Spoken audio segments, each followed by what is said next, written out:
আর প্রথমে উনি গৃহ হিসাবে বা দৃষ্টিভক্ত হতে হয় মালাদারি। মালাদারির পর কি কয় তোমাহি মানুষ বৈরাগী মানে অনুরাগী। অনুরাগীর পরে এরপরে হয় গোসাই বা মন্ত। ঠিক তদুরূপ বিভিন্ন ধর্মের মধ্যেও আমি প্রথমে সেটা বলতে হয়, বিভিন্ন ধর্মের মধ্যে অন্যান্য ধর্ম আমাদের এখানে আছে বুদ্ধিস্ট ধর্ম। বুদ্ধিস্টের মধ্যে প্রথমে শ্রবণ হতে হয়। শ্রবণ হওয়ার পরে কয়েক বছর তাদের উয়া একটা হিসাব আছে, যারা বুদ্ধিস্টরা আপনারা নিশ্চয়ই জানেন। কয়েকটা উয়া পূর্ণ হলে পরে ওনারা বানতে হয়, মস্ত বড় বানতে হয়। আর ওনারা হয়েছে ফালতু বৈরাগী, রাস্তার গুড়া বৈরাগী। আর ওনারা হয়েছে ফালতু বানতে, তারা বানতে না, তারা বানতে না। ওনারা নেতা নয়, ওনারা একটা যাযাবর, ওনারা একটা অনির্দিষ্ট, ওনারা একটা লোভী, ওনারা একটা স্বার্থপর। আমি কেউর নাম বলবো না, যেহেতু আমার পূর্ব বক্তারা অনেক বিষয়ে আলোচনা করেছেন। এখানে আজকের সভার সভাপতি মহোদয় তো আছে, এখানে উপস্থিত আছেন বিভিন্ন নেতৃত্বরা, জেলা কমিটি থেকে শুরু করে টিডব্লিউএফ থেকে শুরু করে আমাদের ওয়াইটিএফ থেকে শুরু করে আমাদের স্টুডেন্ট ফেডারেশন সংগঠন আছে, কর্মচারী আছে। কেউ যদি তীব্র মুখাকে যদি সুতো চোখে দেখে, সেটা ভুল ছাড়া আর কিছু হবে না।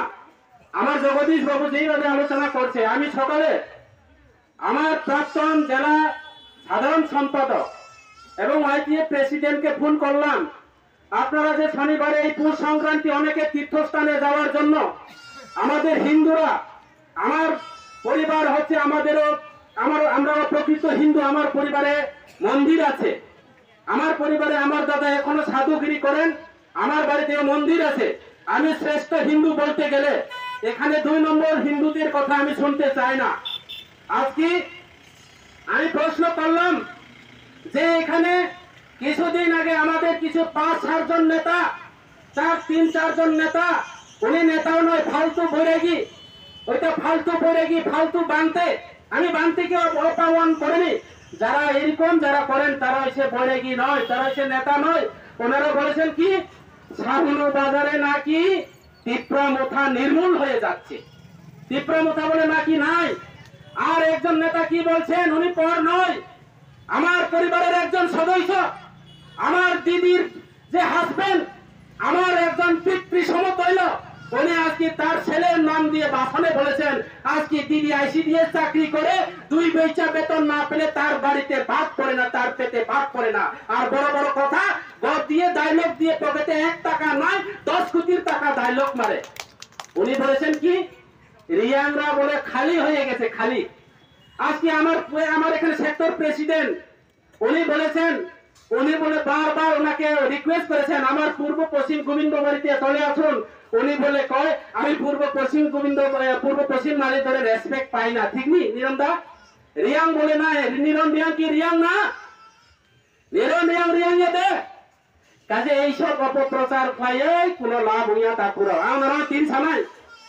বিজেপি মানে বাটপার, বিজেপি মানে দান্দালি, বিজেপি মানে জুমলা পার্টি, বিজেপি মানে সন্ত্রাসী পার্টি, বিজেপি মানে ধর্ম বিরোধী পার্টি, বিজেপি মানে হিন্দু খ্রিস্টান সম্প্রদায় খানের পার্টি। প্রধানমন্ত্রী থেকে শুরু করে স্বরাষ্ট্র দপ্তর নিয়ে মন্ত্রী, এমএলএ থেকে শুরু করে গ্রাস লেভেলের নেতা সমস্ত বাটপার, ওরা বাটপার। নরেন্দ্র মোদী সাগো দেশ खतरा में हो, দেশ खतरा में हो, হিন্দু खतरा में हो।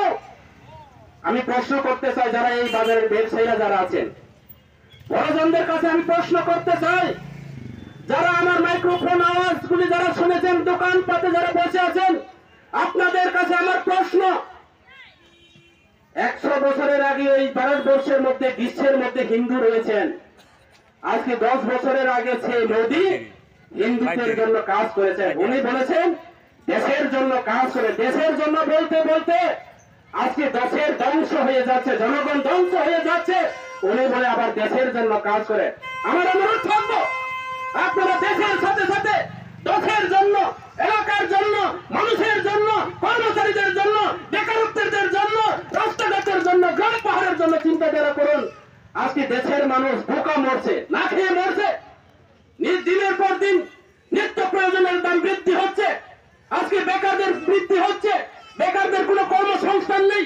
আজকে বিদেশে গিয়ে কর্মসংস্থানের অভাবে অনেক বেকার আমাদের সামনে বিধানসভা কেন্দ্র থেকে, সারা ত্রিপুরা রাজ্য থেকে ওনারা না খেয়ে অনাহারে অর্ধাহারে পরিবারের ভরণ পোষণ করার জন্য বেঙ্গালুর মতো জায়গাতে, ওই দিল্লির মতো জায়গাতে, মিজোরামের মতো জায়গাতে, আমাদের মহিলারা পর্যন্ত মিজোরামে গিয়ে ওই সুপারি গাছে ওনারা দিন মজুরি করছেন। সুপারি গাছের ডালের উপরে, সুপারি গাছের ডালে বসে আজকে সুপারির যে গুটাগুলি কালেকশন করার জন্য দিন মজুরি হচ্ছে আমাদের মহিলারা। লজ্জা থাকার দরকার। সেই সবকা সাথ সবকা বিকাশের প্রতি, সেই সবকা সাথ সবকা বিকাশের প্রতি, সেটা সবকা সাথ সবকা বিকাশ নয়। উনি সর্বনাশ পাতি করেছেন। ত্রিপুরা রাজ্যের মানুষকে সর্বনাশ করতে চেয়েছেন এই রাজ্যের ভারতীয় জনতা পার্টি সরকার, দেশের ভারতীয় জনতা পার্টি সরকার। আপনারা নিশ্চয়ই জানেন এই রাজ্যের ভারতীয় জনতা পার্টি সরকার। আমার পূর্ব বক্তারা আলোচনা করেছেন যে গত 2018 বিধানসভা নির্বাচনে আমি নিজেই বিজেপি ছিলাম।